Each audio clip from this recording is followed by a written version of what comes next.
السلام علیکم ورحمۃ اللہ وبرکاتہ۔ عزیز ناظرین، چغل خوری کرنا یعنی کہ ایک کی بات دوسرے کو بتانا، لگائی بجھائی کرنا، جھگڑا پیدا کرنے کے لیے یا فساد مچانے کے لیے، لوگوں میں پریشانی و ہلچل مچانے کے لیے کسی انسان کی ایسی باتیں یا ایسے ان رازوں کو دوسروں کو بتانا، دوسروں کے سامنے ظاہر کرنا جو انسان اپنی ان باتوں اور راز کو کسی کے سامنے ظاہر نہیں کرنا چاہتا، اسے کہتے ہیں چغل خوری کرنا، اور یہ حرام ہے، گناہ کبیرہ ہے۔ قرآن کریم میں اللہ رب العزت سورہ قلم آیت نمبر 10 میں ارشاد فرماتے ہیں وَلَا تُطِعْ كُلَّ حَلَّافٍ مَّهِينٍ هَمَّازٍ مَّشَّاءٍ بِنَمِيمٍ، اور کسی بھی ایسے شخص کی باتوں میں نہ آنا جو بہت قسمیں کھانے والا بے وقعت شخص ہے، تانے دینے کا عادی ہے، چغلیاں لگاتا پھرتا ہے۔ اللہ رب العزت فرما رہے ہیں ایسے انسان کی باتوں میں نہیں آنا چاہیے۔ حدیث مبارکہ ہے، اللہ کے نبی صلی اللہ علیہ وسلم ارشاد فرماتے ہیں کہ چغل خور انسان جنت میں داخل نہیں ہوگا۔ یہ وعید ہے۔ آپ علیہ السلام نے فرمایا کہ جنت میں داخلہ ایسے انسان کا نہیں ہوگا جو ایک دوسرے کی یہاں کی بات وہاں کرتا ہے، لگائی بجھائی کرتا ہے۔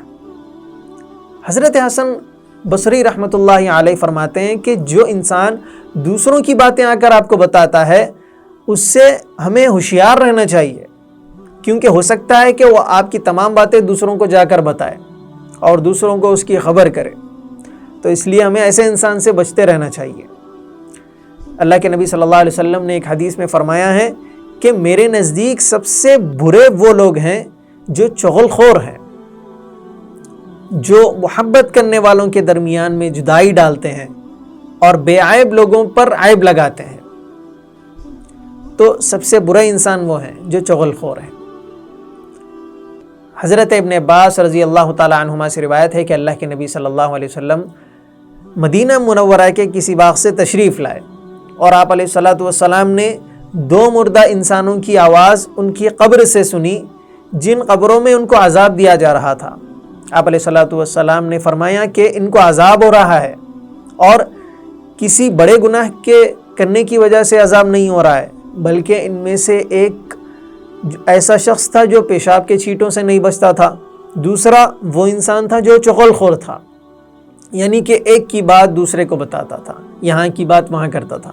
پھر آپ علیہ السلام نے کھجور کی ہری شاخ منگوائی اور آپ نے اس شاخ کے 2 ٹکڑے کیے، آپ نے آدھا ٹکڑا ایک کی قبر پر گاڑا، جو دوسرا باقی ٹکڑا تھا آپ نے اس کو دوسری قبر پر گاڑا۔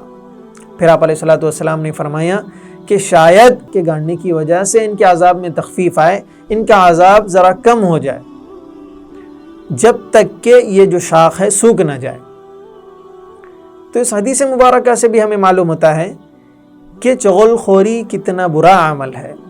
ایک کی بات دوسرے کو لگانا، لگائی بجھائی کرنا، یہ فساد اور جھگڑا وغیرہ پیدا کرنے کے سوا کوئی چیز نہیں ہے۔